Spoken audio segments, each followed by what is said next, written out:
نصيحة يا جماعة الخير في هذا وقتنا الحالي، لا تسوين خير. اللي يبغى يسوي خير لا تسوي خير. ليش؟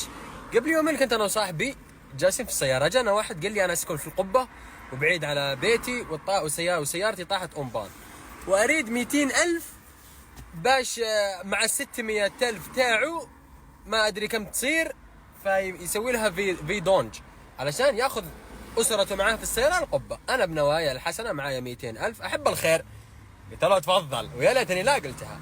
وبعدين ما اعطيته الفلوس وعدني، قال لي ساعة ونص بالكثير اروح للقبة هذه القبة، اخذ اهلي وارجع لك بال200,000 تاعك. قلت له ابشر ولا يهمك. اعطاني رقمه، اعطيته رقمي، راح.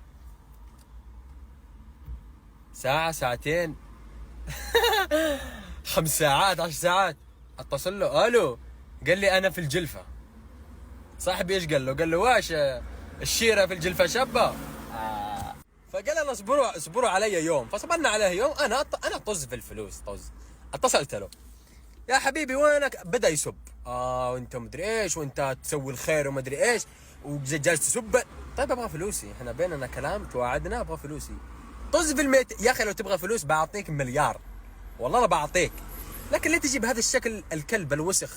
طيحت نيفك، طيحت جبهتك، انت رجال يا وسخ، قسم بالله عيب علشان 200,000. فختاما يا جماعة الخير لا تسوون خير. شوفوا المساكين والفقراء سيماهم في وجيههم تبان. جالس في بيته ما يكلم احد، انت تروح تصدق عليه. الناس اللي تقعد في الشارع، الكحالش هذوك النيجيريين يدخلون الجزائر. انا اجنبي وانضريت منهم، انا اجنبي وخدشوا لي السياره هذوك الكحالش، انا اجنبي وانضريت اصلا من الخير. فنصيحه يا جماعه لا تسوون الخير. تبغى تسوي الخير في جمعيات خيريه.